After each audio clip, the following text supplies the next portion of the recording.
And in the T20 World Cup, India reached the semi-finals after beating Zimbabwe by 71 runs. The news in detail.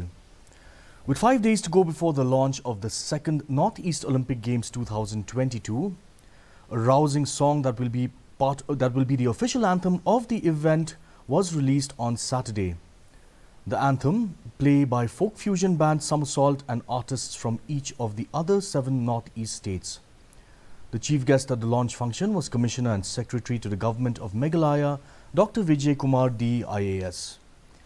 The much-anticipated football events at the second Northeast Olympic Games 2022 will begin on Monday with the start of the Under-21 men's matches.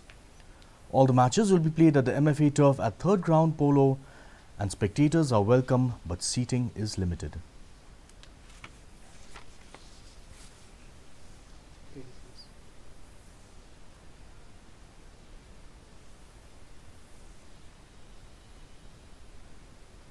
All is not well within the United Democratic Party at Umsning constituency, and due allotment of party tickets to newcomer, the president of UDP Umsning constituency, and all office bearers and supporters on Saturday left the party. The president and former MDC Don Kupar Sumer, along with his leaders and supporters, left the UDP in the meeting held yesterday at Umsning Town Darbar Auditorium Hall. Thousands of his supporters and party leaders also took the consensus majority to leave the party and alleged that there is no point in strengthening the party as the district and state leaders of the UDP have paid no heed to the voices of leaders and supporters. Lalu lantas ni nila mina nak jadi parti nomor 6 senyum jadi orang yang football benar benar sebarang aktif dan borok kepada kesehatan jadi insyaAllah ben undang nabi apa yang nanti burung kumpulan nabi jadi kalau yang nanti berlalu nabi cuma mulai connection association buat ini the party usaha asyik the party yang burung yang sah kumpulan mesti meramai bersih. Lamu belum kata, lala yono mulam kimla benburang kumno kimpuram kinong kerja. Meghalaya police officer G.K. Youngrai, who was recently arrested, was remanded to 7 days police custody after he was produced in a local court on Saturday. His lawyer informed that he would be produced in the court again on November 12th. It may be mentioned that G.K. Youngrai, who is facing a probe for alleged diversion of funds in the construction of the National Emergency Response System building at Sadar Police Station.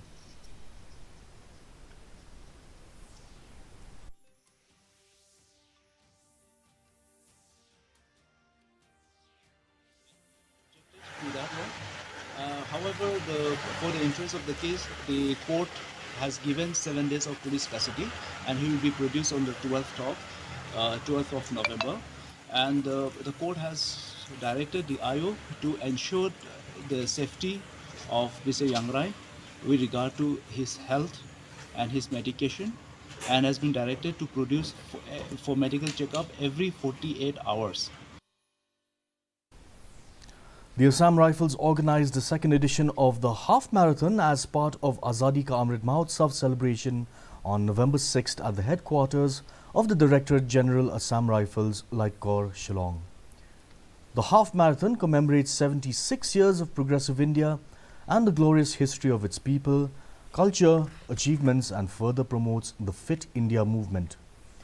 The run was open to men and women in various age categories. The run also displayed the spirit of unity in diversity and promoted national unity. The Governor of Meghalaya and Arunachal Pradesh, Brigadier Dr. B.D. Mishra, retired, graced the occasion as the chief guest and appreciated the enthusiasm and spirit of the participants and spectators.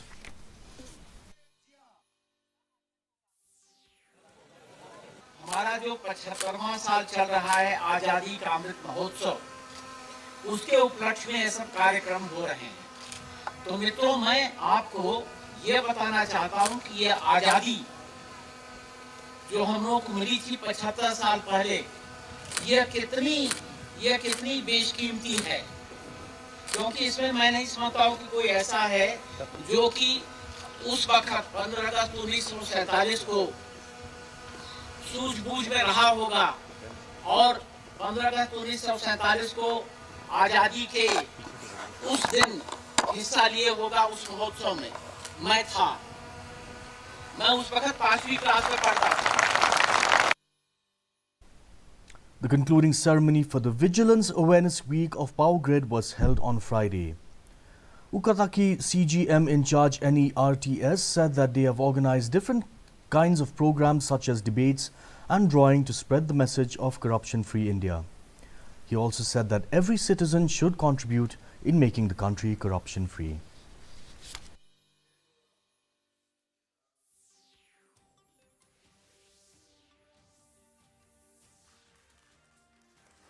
Organizing different program amongst the employees, family members, children of our family members. It is an awareness program for all the general citizen being corruption-free India, because this year our motto is corruption-free India. In the T20 World Cup cricket, India has defeated Zimbabwe by 71 runs at the Melbourne Cricket Ground and will face England next in the semi-finals on November 10th. After electing to bat first, 50s from KL Rahul and Surya Kumar Yadav powered India to a competitive 186 for 5 in their 20 overs in the final Group 2 Super 12 match. Rahul with 51 runs and Virat Kohli with 26 put together a 60-run stand for the second wicket before Sean Williams squeezed some momentum out of their innings. However, Surya Kumar Yadav, unbeaten on 61, made sure things finished well for the men in blue.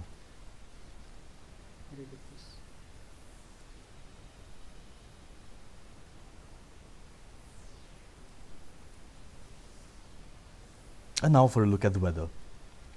The maximum temperature is 23 degrees Celsius with the minimum temperature at 12.9 degrees Celsius. The relative humidity in the morning was 66%, rising to 76% in the evening. The forecast tells us light rain is very likely to occur at isolated places. Our news bulletin is also available live on our YouTube channel, Instagram and Twitter.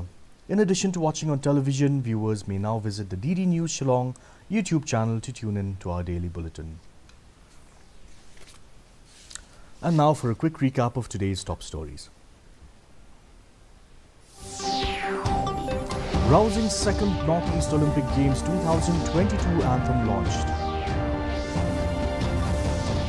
Former MDC of Umsning, Don Gopal Sumer leaves the United Democratic Party. Police officer G.K. Youngrai remanded to 7 days police custody. And in T20 World Cup, India reaches the semi-finals after beating Zimbabwe by 71 runs. That's all we have in today's news. Thank you for watching. Have a good evening.